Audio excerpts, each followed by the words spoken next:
Bien-aimés dans le Seigneur, nous vous saluons dans le puissant et glorieux nom de notre Seigneur Jésus-Christ. Avant que nous ne partageons le message d'aujourd'hui avec vous, prions au nom de Jésus. Éternel Dieu de gloire, nous te disons merci pour cette opportunité que tu nous donnes de partager ta parole avec, Seigneur, ton peuple. Nous bénissons la vie des auditeurs et auditrices, ceux de près comme de loin qui nous écoutent. Que toute la gloire te revient, que toute l'honneur te revient. Reçois la gloire, maintenant et pour toujours, au nom puissant et glorieux de notre Seigneur Jésus-Christ. Amen. Alléluia. Le thème de notre message d'aujourd'hui est intitulé « Victoire assurée ». J'aimerais que tu dises à celui qui est à côté de toi que sa victoire est assurée. Alléluia. Et rapidement, nous allons prendre notre Bible et l'ouvrir dans 1 Timothée, chapitre 6, verset 12, qui dit « Combattez le bon combat de la foi, saisissez la vie éternelle à laquelle vous avez également été appelés et avez confessé la bonne confession en présence de nombreuses personnes. » Alléluia. La Bible dit que nous combattons un bon combat de foi. Alléluia. Es-tu conscient que tu es en train de mener un bon combat? Le combat de d'autres personnes, c'est pleurer. C'est comment faire pour gâter le nom de l'autre personne, pour salir la réputation de l'autre, pour creuser le trou sous l'autre afin qu'il tombe dedans. Le combat de d'autres personnes, c'est qu'ils sont malheureux ou qu'elles sont malheureux de voir l'autre en train de sourire.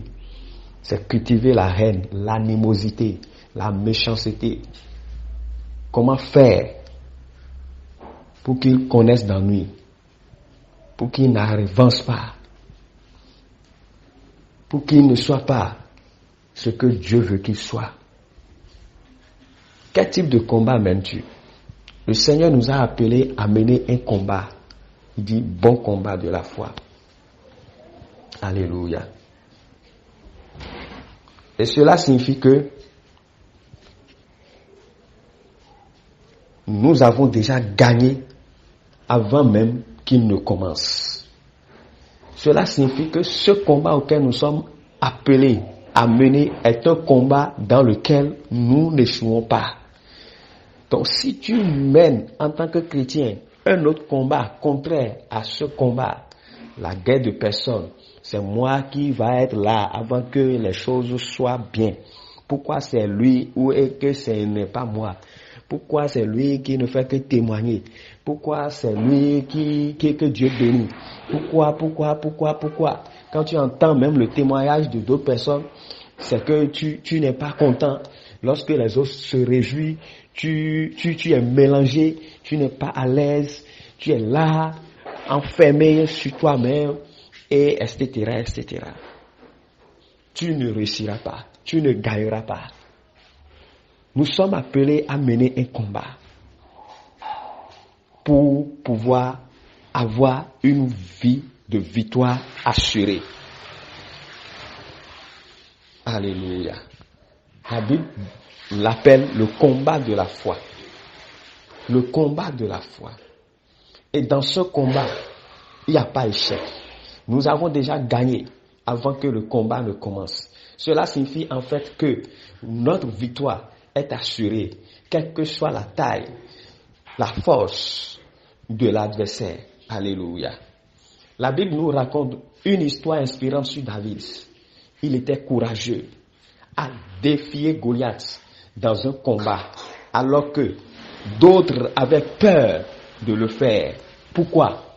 C'est parce que David savait que sa victoire était certaine. Lorsque tu mènes le bon combat de la foi, tu ne paniques pas. Tu sais que ta victoire est certaine. Tu n'es pas un facteur d'ennui, d'échec, de problème, de recul en arrière pour quelqu'un d'autre. Tu ne paniques pas, tu ne promènes pas des regards inquiets. David a remporté le défi et a apporté une grande victoire à tout Israël. Sais-tu que tu es appelé à apporter une grande victoire pour ton Israël? Tu as un Israël, ton monde, ton environnement. Et tu es appelé à faire régner, à faire briller la gloire de Dieu dans ce monde. Raison pour laquelle tu as été sauvé. Le Seigneur te fait confiance. Le Seigneur sait que tu peux, tu es capable. Parce que lui en toi, c'est la gloire, c'est la victoire. C'est la capacité d'accomplir le surnaturel dans le naturel. Alors, bien-aimé, qu'est-ce qui te préoccupe? Qu'est-ce qui constitue ta préoccupation? Est-ce pour que Dieu soit glorifié, pour que le nom du Seigneur soit célébré, pour que toute la gloire soit à Dieu, ou pour diviser l'Église, ou pour mettre le bâton dans la roue des gens, ou pour être rebelle, ou pour s'asseoir, c'est pour des critiques? Bien-aimé dans le Seigneur, qu'est-ce qui vous préoccupe? Qu'est-ce qui te préoccupe? Est-ce ton corps,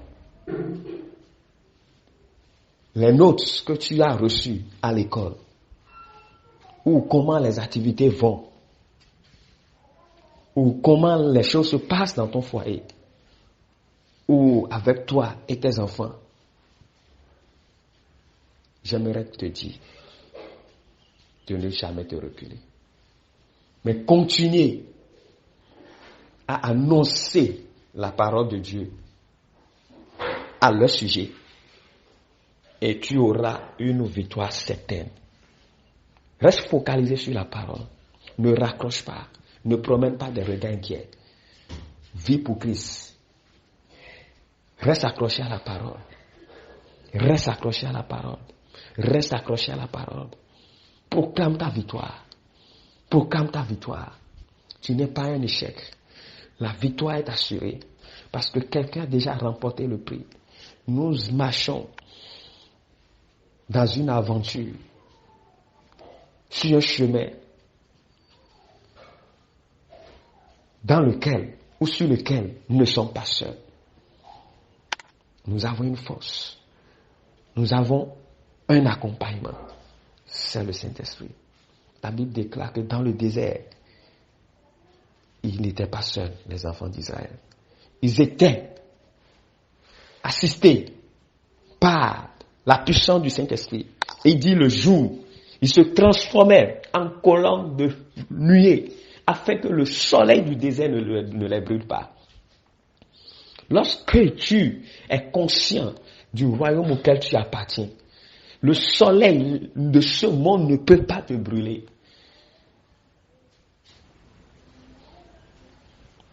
Ta vie sera comme quelqu'un qui marche sous le soleil, mais a un parapluie dans la main. Pendant que d'autres marchent sans parapluie. Il ne peut pas expérimenter les mêmes forces de la chaleur que toi qui es sous parapluie. Tu as une vie qui n'est pas naturelle, mais qui est surnaturelle. Et le Seigneur t'appelle à être conscient de cela pour que toute la gloire, ta victoire, soit certaine. Pour que chaque jour, chaque défi soit pour toi un témoignage. David a pris conscience de ça. David est comme toi et moi. Et il a fait pour te servir des hommes. Et nous sommes appelés à copier les bonnes choses, à vivre pour la manifestation des bonnes choses. Nous sommes la bouche de l'Éternel. Nous sommes la main de l'Éternel. Nous sommes celui ou ceux-là par qui le royaume de Dieu doit grandir, doit s'élargir sur tous les plans. Refuse d'être un canal de pleurs, de recul en arrière, d'échec, de limitation pour l'autre.